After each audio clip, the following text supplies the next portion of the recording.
What if I told you some spirits never left their graves, and tonight they might be watching you? If you love ghost stories, hit subscribe, tap like, and share this video so we can bring you even more terrifying tales.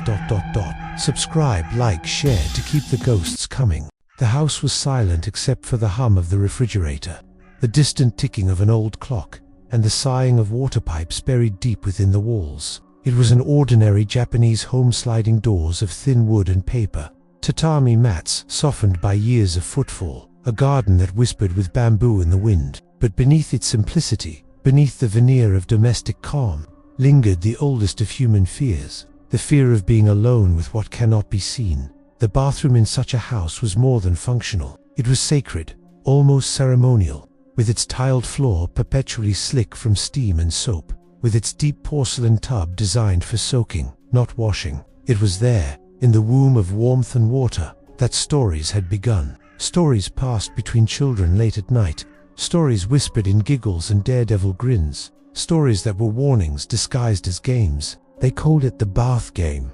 They called it Darumasan Gakoronda. The children would chant in schoolyards, laughter bubbling from their throats as one among them turned, eyes sharp, while the rest froze in place. It was a game of stillness, of freezing time, of daring to be caught moving. But in the bathroom, alone and naked, the chant became something else. It became an incantation. It became a summoning, and those who whispered it in the darkness of steaming water claimed to hear footsteps afterward, dragging, deliberate. She was said to be a woman who had slipped, cracked her skull on porcelain, and drowned beneath bathwater that muffled her screams. She was said to be the spirit of the Daruma doll itself, its wide, unblinking eyes transformed into a grotesque parody. She was said to be watching, always watching, with one ruined eye peeking from behind wet hair. But the stories rarely agreed, for the ghost did not need clarity to thrive. She needed only the imagination of the living. An imagination, in the stillness of a bathroom at midnight, was fertile ground. The omniscient gaze moves now, sweeping backward, catching the threads of memory tied to a girl named Ion. She was not the first to summon Darumasan, and she would not be the last. But her story was the one that breathed fire into whispers, turned childish dares into solemn warnings. Ian was 16, restless in her suburban home where life felt too small, too safe, too predictable. She had always been drawn to the edges of things, the edge of sleep where dreams twisted into half-nightmares, the edge of dark alleys where cats hissed and shadows seemed to pulse, the edge of games that promised more than they should. She was not foolish, but she was curious, and in ghost stories, curiosity is often indistinguishable from doom. It was her friend Rika who told her about the bath game. During a summer sleepover, they had been lying under the weak whirl of a ceiling fan, sweating into thin futons, when Rika leaned close, eyes shining with forbidden knowledge. "You close your eyes," Rika whispered, "and wash your hair in the bath. But while you do it, you say Darumasan fell down. You say it until you feel her." "Feel who?" Ion asked, half smiling, half shivering. "The woman, the one who slipped. She comes into the tub with you. You don't open your eyes. If you do, you'll see her, and you'll never be able to unsee it. But when you finish, you get out, and she follows you. All day, you'll feel her watching. If she gets too close, you have to cut her off. Like this." Rika mimed a chopping motion across her shoulder. "You shout Kita, and it ends, but you only get one chance. If you miss it." Her voice trailed off. She didn't need to finish. The silence itself was enough. Yane laughed. "But it was brittle. That's just a story." "Then play it." The dare hung between them, sharp as a blade. The omniscient voice lingers here, turning not to Ian yet, but to water itself. Water has always been a threshold between worlds, between lives, between forms. Rivers guide souls to the afterlife. Wells hide gods in their depths. Oceans consume as easily as they cradle. In Japan, water spirits, Kappa, Srijin drowned. Maidens have haunted stories for centuries. A bathtub is smaller, domestic, but no less dangerous. It is a man-made pool, an imitation of rivers, yet it holds the same secret. It can swallow, it can claim. The bath game is terrifying not only because of the ghost, but because it forces intimacy with water in its most private form. Naked, eyes closed, surrounded by warmth that could in a heartbeat become suffocation. Vulnerability is the soil where fear grows fastest. Ian decided on a humid night, when the cicadas screeched too loudly and the moon hung like a pale coin outside her window. The house was asleep, her parents breathing in another room, her younger brother mumbling in dreams. She padded quietly to the bathroom, sliding the door closed with a whispering rasp. Steam clouded the air as the tub filled. She lit no candles, but the dim yellow of the bathroom light turned the walls jaundiced. When the tub was full, she slipped inside, the water wrapping her body like hot skin. She closed her eyes. She began to wash her hair, fingers lathering with shampoo, and softly, awkwardly at first, she whispered, "Darumasan fell down. Darumasan fell down. Darumasan fell down." The words sounded ridiculous, like a nursery rhyme stolen from a corpse. But repetition wears down laughter, and soon the chant settled into rhythm. Her fingers slowed. The water felt thicker somehow, as if something else stirred within it. She tightened her eyelids until stars flared behind them. Her pulse thundered, and then a slip, a faint sensation, as though someone had fallen beside her. The faintest splash. Ayane froze. Her breath shallowed. Every instinct screamed to open her eyes, but she remembered Rika's warning, "Do not look, never look." She finished quickly, rinsing soap from her hair with fumbling hands. Rising, careful not to slip, she stepped out onto the mat. Water dripped from her body, pattering onto the floor. But beneath it she thought she heard another dripping, another set of wet sounds, heavier, slower. Behind her, she wrapped herself in a towel and, still refusing to open her eyes fully, felt her way to the door. She slid it open, stepped out, and closed it behind her.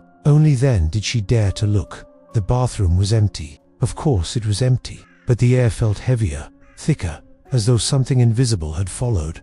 That night, Ayane dreamed of water. Not a bath, but an endless ocean where the waves rose higher than mountains and the sky was nothing but mist. In the water floated a figure, hair splayed like seaweed, one eye staring up at her from beneath the surface. The other was ruined, a dark hollow in a pale, swollen face. She woke with a gasp, drenched in sweat that smelled faintly of mildew. The next day, Ayane moved through her school routine, her chores, her meals, yet something trailed her, not close enough to touch, but close enough to feel. When she turned corners, she felt a second shadow slip just out of sight. When she bent to tie her shoe, she swore she heard wet hair slap against the floor behind her. No one else noticed. Her friends laughed and gossiped, her teachers droned, her parents asked nothing. But Ayane was not alone. She had never been more closely watched in her life. She tried to shake it off as imagination, as nerves, but in the bathroom mirror that evening, she caught it, for half a breath. Behind her right shoulder, a pale figure blurred by steam. She whirled around, but the bathroom was empty. The mirror, however, dripped condensation, though she had not drawn a bath. Here, the omniscient voice pulls back again. Ayane's story is one thread, but it is not the only one. Others have played, others have whispered the chant into the steaming dark. Each story adds to the weight of the ghost, like drops filling a basin. One boy in Osaka, daring himself after reading an online forum, felt fingers brush his ankle in the bath. He fled, dripping through the house, leaving wet footprints, only to find new ones appearing behind his own. A woman in Nagoya, lonely after divorce, tried it for distraction. The next day, her co-workers asked why her clothes smelled of pond water. She said nothing, for she had not gone near any pond. A foreign exchange student, curious about Japanese legends, filmed himself attempting the ritual. The footage remained on his camera even after he vanished from his host family's home. In the video, the bathwater ripples, though he never moves. At the edge of the tub, something pale begins to rise before the video cuts out. Darumasan is not bound to one house, one girl, one city. She is wherever the ritual is performed. She is summoned by water, by whisper, by foolish courage. She does not need belief. She needs only participation. The days that followed were not days as Ayane had known them before. Time still ticked, classes still began and ended. Meals were still eaten, but the rhythm was broken, like a song played on a warped record. Something else had entered the pattern, something unseen yet felt. The first morning after the game, she woke to the sound of dripping. It was not unusual. The faucet in the bathroom sometimes leaked, but this was different. The sound was heavier, more deliberate, as if each drop came from soaked hair rather than steel pipes. Drip, pause, drip, pause. She sat upright in bed and listened. It was behind her. When she turned, her room was empty. The window curtains swayed faintly, though the night had been windless. She told herself it was nothing, but deep down she knew. Darumasan had followed. Presence is a strange thing. It cannot be measured, cannot be weighed, yet it presses against the skin with undeniable force. To Ayan, Darumasan was not always visible, not always audible, but she was there. A shadow that bent the air, a shiver across the nape of the neck, a hush where sound should have been dot. At school, Ayan felt her during lessons. Her classmates scribbled notes. The teacher scrawled kanji across the board, but Ayan's gaze slid to the back of the classroom, where the corner seemed darker than it should be. In that darkness she thought she glimpsed wet hair clinging to tile, a pale cheek glistening with water dot during lunch, when laughter burst around her. Ayan sat quiet, chopsticks frozen in hand, because she heard something else, an echoing splash, faint but insistent, as though a body kept falling into water behind her. She grew pale. Friends asked if she was ill. She shook her head. She could not tell them. How could she explain that a ghost trailed her footsteps, that every blink revealed the possibility of seeing something she should not? The rules of the game had seemed clear. Never open your eyes in the bath, and afterward, if Darumasan comes too close, sever her with the word Kita. But Rika had not said how long the ghost would linger. A day, a week, forever. Ayan found herself studying the ritual online, scouring message boards, half-lost blogs, obscure threads in late-night forums. Some claimed Darumasan vanished after a single day. Others swore she lingered until properly dismissed. Still others insisted no one truly escaped. Kita only delayed her grip. She read about players who panicked and shouted too soon. They described hearing her laugh afterward, wet and gurgling, as if amused by their mistake. She read about others who waited too long, who felt cold fingers brush their shoulders before everything went black. No further messages came from them. Knowledge did not bring comfort. It only confirmed the terror. Ayan had invited something into her life that would not leave willingly. The haunting was not confined to the bathroom. Water itself became corrupted. In the kitchen, glasses of water tasted faintly metallic, like rusted pipes, even when poured fresh. In the shower, Ayan felt the spray cling unnaturally to her skin, sliding too slowly, as if reluctant to leave. Once, in the middle of class, she unscrewed a bottle of mineral water and lifted it to her lips. As she tilted it, she saw, for the briefest second, an eye staring from within the clear liquid. It was not her reflection. She dropped the bottle. Water splashed across the floor, glinting like broken glass, and her teacher scolded her for carelessness. That night, she dared not drink. Thirst cracked her lips, but she knew the water had turned traitor. To sip it was to swallow the ghost. Sleep, once her refuge, became treacherous. In dreams, Ayan wandered hallways flooded ankle-deep, water murky with hair floating on its surface. She ran, but footsteps followed, dragging. Every time she turned, she saw the figure. A woman with one eye gouged, her skull split, her arm twisted wrong. The ghost never ran. She walked, but each step closed the distance until Ayan woke, gasping. The dreams were not only hers. A boy across town named Hiroki dreamed of a bathtub in which he drowned again and again, though in waking life he had never dared to play the bath game. His sister swore he muttered in his sleep. Darumasan fell down when he woke. He found bruises on his arms shaped like fingers. A woman in her 20s dreamed of hair clogging her throat. She coughed herself awake, gasping, and spit into her palm only to find strands of black hair that dissolved into nothing. Darumasan's reach was spreading, perhaps through whispers, perhaps through thought itself. The ritual was contagious, an infection of story. The omniscient eye widens again, revealing how stories take root in a culture. Darumasan was no longer just a schoolyard dare. She had become an urban legend woven into the fabric of late-night television specials, ghost tours, and horror manga. But with every retelling, the rules blurred. Some said you must whisper her name 3 times, others 9. Some said she appeared only if you imagined her drowning vividly. Some said she hated mirrors, others said she lived in them. What remained constant was the bathtub, the fall, the watching, water, fracture, gaze. And with each telling, the fear deepened. Fear is a seed, repetition is rain. Darumasan's story grew like mold in damp air. One night, nearly a week after the ritual, Ayan returned from cram school. The streets were quiet, neon signs buzzing faintly, cicadas screaming from the trees. As she slid open the front door, she felt it immediately. the presence heavier than ever. Pressing down like humidity before a storm, she turned to close the door. In the reflection of the glass panel, she saw her own face, tired, pale, and behind her, a blur of white. A woman, hair plastered to her cheeks, one eye wide, one socket hollow. Ayan spun around. The entryway was empty. Her legs trembled, but she forced herself up the stairs. Into her room, sliding the door shut with shaking hands. She pressed her back to it, heart hammering.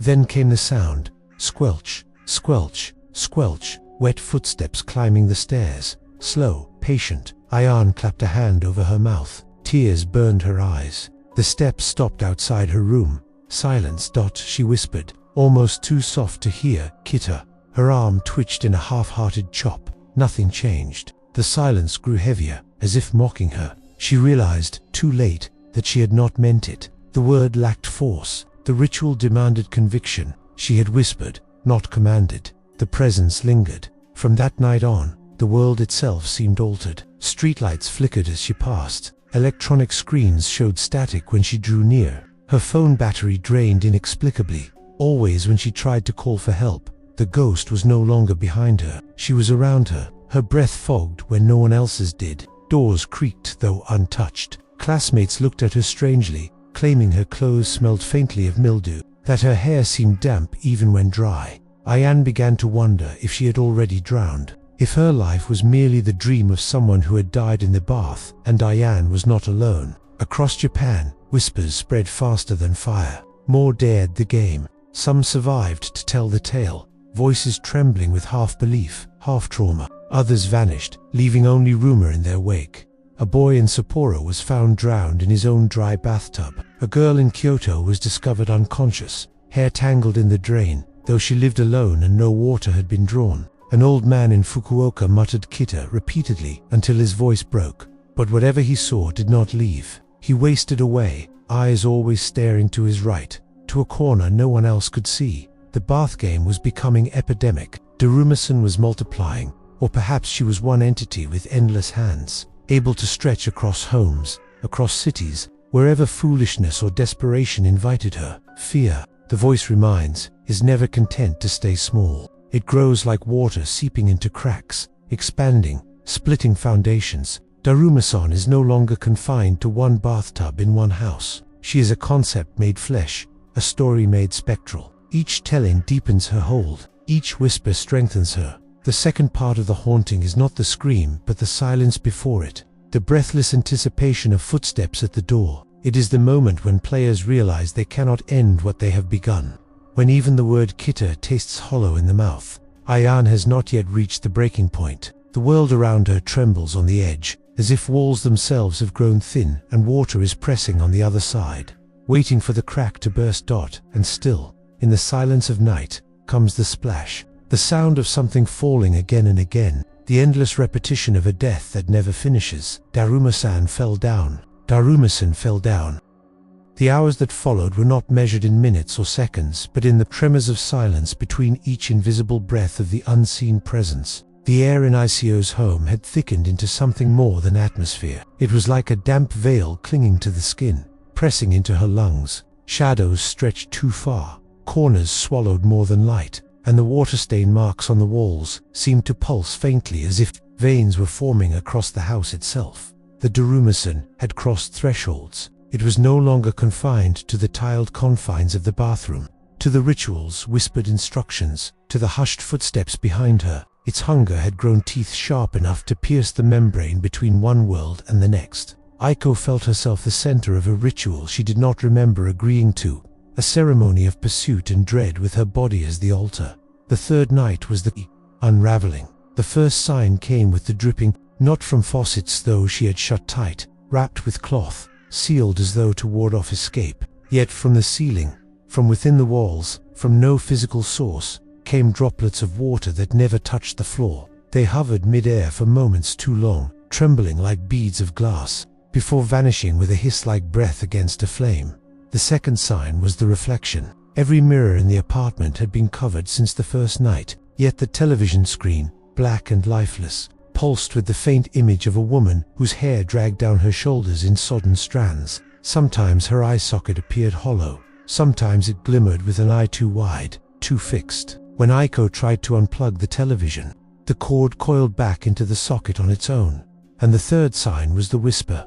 It did not come from behind her anymore. Not merely the soft shuffle of steps mimicking her path. It came from within, curling through her ribs, threading through her veins, a voice that did not enter through her ears, but rose from her marrow. Do you remember? The slip, the break, the eye. The Darumasan had grown bold. It wanted not just to follow, it wanted to speak. On that night, as she sat in the dim light of her living room, every lamp switched on, every candle burning, Aiko knew that illumination was useless. Light did not banish shadows when shadows themselves learned to carry flame. Her phone rang. For a fleeting instant, her chest lifted, perhaps a friend, perhaps salvation. But the screen bore no number, no name, only a black field. Against reason, she answered. At first there was no sound, only water, a steady stream, as though someone was standing in a bath filled to the brim, shifting, disturbing its surface. Then came a voice, gurgling, wet, drawn through ruined lungs.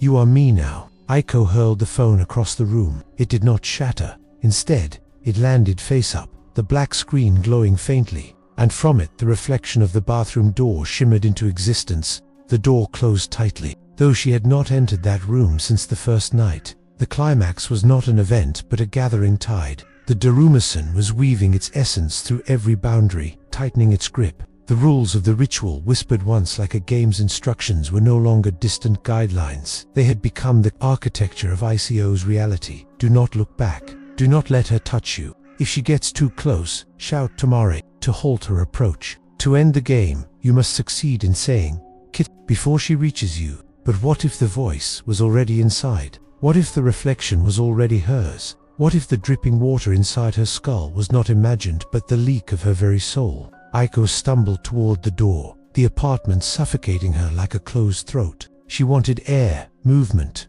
distance, but the hall outside was no better. The fluorescent lights flickered, buzzing like hornets, and the length of the corridor seemed stretched beyond reason. As she ran, her slippers slapping against the cold floor, she realized her shadow was not running in step. It lagged, one step behind her always. She froze. Her chest burned with cold realization. The Darumasan no longer needed to walk behind her. It had become her. The shadow twitched, lifted its arm in a direction she had not moved, and from its outline water pooled across the linoleum. The third night was the night of decision. The rules demanded resolution. Aiko would either sever the thread, or it would bind her forever. Yet she did not know where the ritual must end, only that the climax pulled her back to the source, like a whirlpool drawing all water into its black throat.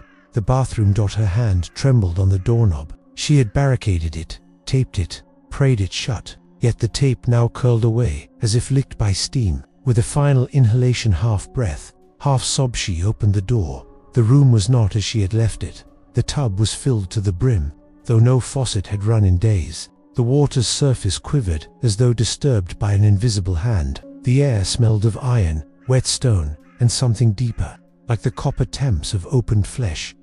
And in the water's reflection, not upon it, but within it, she saw herself, not standing on the threshold but submerged. Her eye rolled white, her lips mouthing something she could not hear. Behind that reflection self loomed another figure, head bent, hair floating like weeds, hand outstretched toward the glass boundary that divided their worlds. The Darumasan. Aiko staggered back, but the bathroom door slammed behind her. The ritual's circle had closed. The climax erupted not with noise but with stillness, so absolute it roared in her skull. She could feel the figure rising from the water, not climbing out, but pulling reality in. The edges of the tub seemed to elongate, expand, become a gate. The walls wept with condensation.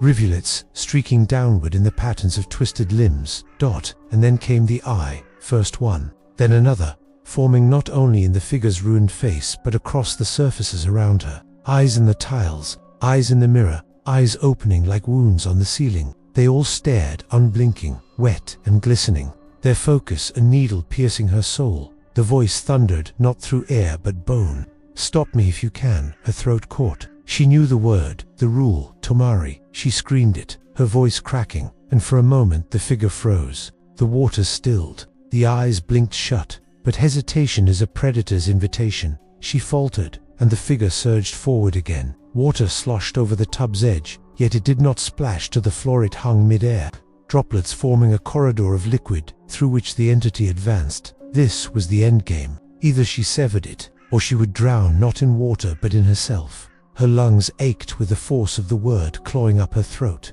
The final word, the severing kitter. She tried to scream, but the air pressed her lungs flat. Her reflection self pressed a hand against the surface of the water, and her own hand-bidden rose to match it. The touch of water burned her palm, icy fire scorching her veins. Her mouth opened key. The lights exploded. Darkness swallowed everything. When her eyes opened again, she was no longer in her apartment. The bathroom was gone. The hall was gone. She stood in a space both infinite and claustrophobic, where walls of water rose like glass around her, each ripple capturing a memory, each current pulling fragments of her life away. She saw herself as a child, laughing in summer sun. She saw her mother's face, blurred. She saw the ritual instructions, written on crumpled paper, now dissolving into liquid threads. The Darumasan loomed, vast now, no longer human-shaped, but a silhouette carved of absence. Her hair stretched across the expanse like strands of seaweed, wrapping around Iso's body, pulling her deeper. This was not pursuit anymore. This was assimilation, that the climax had arrived, and beyond it, only the end or something worse than ending. Silence had never felt so loud. Aiko drifted in the nowhere place, suspended between reality and drowning. Her body no longer obeyed the laws of weight or gravity. Yet every breath she tried to take burned like her lungs were already filled with water. The surface above her, if there even was a surface, shimmered with the faint light of memory. She could see the outline of her apartment ceiling as though she were staring. Up from the depths of a dark ocean, the Darumasan hovered nearby, neither fully formed nor entirely dissolved. Its presence bent the space around it like a stone sunk into silk, pulling the fabric of the world taut. Its ruined face twisted, water dripping endlessly from the socket where an eye should have been. And yet, within that emptiness, Aiko saw reflections, her face, her screams, her fear replayed again and again, as though her own soul had been pressed into its hollow gaze. It did not lunge, it did not claw, it simply waited, patient as the tide, certain as the moon. And then the voice came. You spoke the word but not the truth. Her lips parted, trembling. She remembered the rules. She remembered screaming Tomari. She remembered nearly reaching Kita, but nearly was not enough. The ritual was merciless. In this game, hesitation was the noose. The watery walls around her flickered with visions, endless iterations of others who had played before. Children crouched in bathtubs, their eyes wide and terrified. Teenagers laughing nervously as they whispered the chant. Adults trembling with the weight of dread. One by one, she watched their outcomes. The ones who succeeded vanished from the vision, their fates unknown. But those who failed, their reflections lingered, forever trapped in watery prisons. Their faces pressed against invisible glass, mouths moving silently, eyes begging for release. And among them, Aiko saw herself, not future, not past, but now. When her senses returned, she was once again in her apartment, or something that resembled it. The lights were on, the air smelled faintly of burnt wax, and the television hummed static. She was standing, drenched, though no water clung to the floor beneath her. The bathroom door stood open, but the tub was bone dry, as though it had never been filled. Aiko touched her arm, her chest, her face. She was solid, alive, or at least, she thought so. For a fleeting moment, she wondered if she had one. Had she severed the Darumasan's grip at the last instant? Had she spoken the word without realizing? But then came the sound. Step, step, behind her. Slow, wet, relentless. Her blood iced over. She remembered the first rule, never look back. She closed her eyes, fighting the instinct to turn, to confirm, to prove her sanity wrong. But the sound grew closer, closer, until she felt the air shift against the back of her neck. She whispered the word with what breath remained, Tomari. The steps ceased. The silence returned. Her knees trembled, but she remained standing. Relief threatened to collapse her, yet she knew this was not release. This was reprieve. The days that followed bled into each other like colors sinking in water. Aiko moved through her routines, but she was no longer anchored to them. Work calls went unanswered. Friends texted her, then stopped. Food lost its taste. Sleep became a battlefield she dared not enter. For every time her eyelids sank, she felt the cold weight of water pressing against her face, and always, the steps followed. Sometimes in the kitchen, as she boiled water for tea, sometimes in the stairwell, echoing in rhythm with her own, sometimes even in public, as she walked through crowded streets. The noise of the city unable to mask the wet cadence at her back. No one else noticed, no one else turned, but Aiko knew that Darumasan was not bound to bathrooms anymore. It was not bound to darkness, it was bound to her. She began to whisper to Mari without thought, a reflex like breathing, halting the steps for moments at a time. But each time, it returned faster, closer, bolder. The game had shifted, the rules had expanded. The Darumasan was learning. Weeks passed, or perhaps it was days. Time had lost its edges. On the 33rd night, Aiko awoke to find herself standing at the threshold of the bathroom. Though she did not remember rising from her bed, the door creaked open of its own accord, revealing the tub once more filled with water that shimmered black under the moonlight. Her reflection sat inside it, motionless, eyes open and fixed on her. The reflection lifted a hand, beckoning, her lips cracked with dryness as she whispered, "Kita." The reflection smiled, but the water rippled, and the smile was not hers. She backed away, trembling, but the steps behind her grew louder, faster, until she could no longer hear her own heartbeat. Step, step, step. The voice slithered through the walls, dripping from the ceiling, rising from the drain. There is no severing, there is only joining. And with that, her reflection leaned forward, pressing its palms against the inner surface of the tub. Water spilled outward, yet none of it touched the floor. It streamed upward, along the walls, along the ceiling, until the entire room was inverted ocean. Aiko gasped, choking on nothing. She was submerged without drowning, floating in air that had become liquid, her lungs screaming, though no water filled them. And in that moment, she realized that Darumasan had not come to claim her. It had come to become her.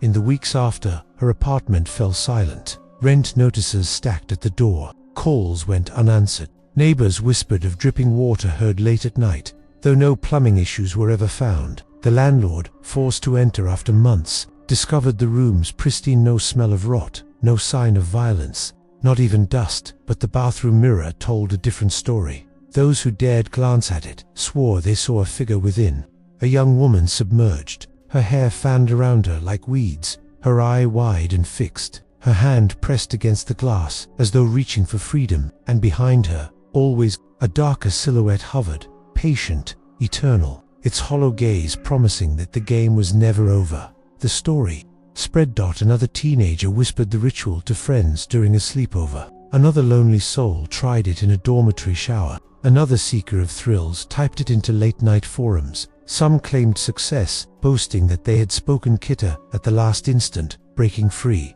Others went silent after their first post, never returning.